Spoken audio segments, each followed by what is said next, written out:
കേരളം ഇന്ന് ഭീതിയോടെയാണ് വാർത്തകൾ കേൾക്കുന്നത്. ഒരേ ആഴ്ചയിൽ 2 പിഞ്ചു ജീവനുകൾ പാമ്പ് കടിയേറ്റ് പൊലിഞ്ഞിരിക്കുന്നു. തിരുവനന്തപുരം ചിറയൻകീഴിൽ ആയൂരിൽ 8 വയസ്സുകാരനായ ദീക്ഷരിന്റെ വിയോഗം നമ്മെ ഓരോരുത്തരെയും തളർത്തുന്നതാണ്.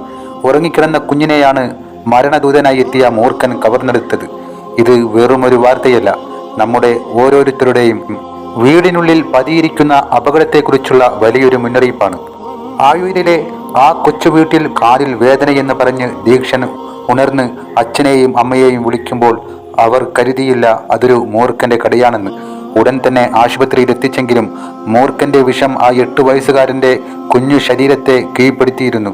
വീടിന്റെ അവസ്ഥ പരിശോധിച്ചാൽ നമുക്ക് മനസ്സിലാകും, അത്രത്തോളം സുരക്ഷിതമില്ലാത്ത ചുറ്റുപാടിലാണ് ആ കുടുംബം കഴിഞ്ഞിരുന്നത്. സീറ്റുകൾ പാകിയ തറ പോലും ശരിയായി കെട്ടാത്ത ആ വീട്ടിലേക്ക് ജന്തുക്കൾക്ക് കടന്നു വരാൻ എളുപ്പമായിരുന്നു. ഈ ആഴ്ചയിൽ തന്നെ കേരളത്തിൽ റിപ്പോർട്ട് ചെയ്യപ്പെടുന്ന 2ാമത്തെ മരണമാണിത്. സ്കൂളുകളിലും വീടിനുള്ളിലും പാമ്പുകൾ എത്തുന്നത് പതിവാകുന്നു. വേനൽ കടുക്കുന്നതോടെ തണുപ്പ് തേടി പാമ്പുകൾ വീടിനുള്ളിലേക്ക് കയറുന്നത് സാധാരണമാണ്.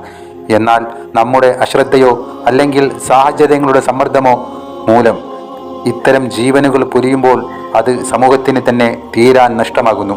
ചിറയൻകീഴിലെ ആ വീടിന് ചുറ്റുമുള്ള കാടുപിടിച്ച പ്രദേശങ്ങളും നിർമ്മാണത്തിലെ അപാകതകളും പാമ്പുകൾക്ക് താവളമൊരുക്കി. ഇനി ഇത്തരത്തിലുള്ള ഒരു വാർത്ത നമ്മൾ കേൾക്കരുത്. അതിനായി നാം പാലിക്കേണ്ട ചില പ്രധാന കാര്യങ്ങളുണ്ട്. വീടിന് ചുറ്റുമുള്ള കാടുകളും പാഴ്വസ്തുക്കളും നീക്കം ചെയ്യുക. പാമ്പുകൾക്ക് ഒളിച്ചിരിക്കാൻ സാഹചര്യം ഒരുക്കരുത്. പഴയ വീടുകളോ സീറ്റ് പാകിയ വീടുകളോ ആണെങ്കിൽ തറയിലെയും ഭിത്തിയിലെയും വിള്ളലുകൾ സിമന്റ് ഉപയോഗിച്ച് അടയ്ക്കുക. എലികളാണ് പാമ്പുകളെ ആകർഷിക്കുന്നത്. അതിനാൽ വീടിന് ചുറ്റും ഭക്ഷണാവശിഷ്ടങ്ങൾ വലിച്ചെറിയാതിരിക്കുക. രാത്രി പുറത്തിറങ്ങുമ്പോൾ നിർബന്ധമായും വെളിച്ചം കൊണ്ടുപോകാൻ ശ്രമിക്കുക. പാമ്പ് കടിയേറ്റാൽ പരിഭ്രമിക്കാതിരിക്കുക എന്നതാണ് പ്രധാനം.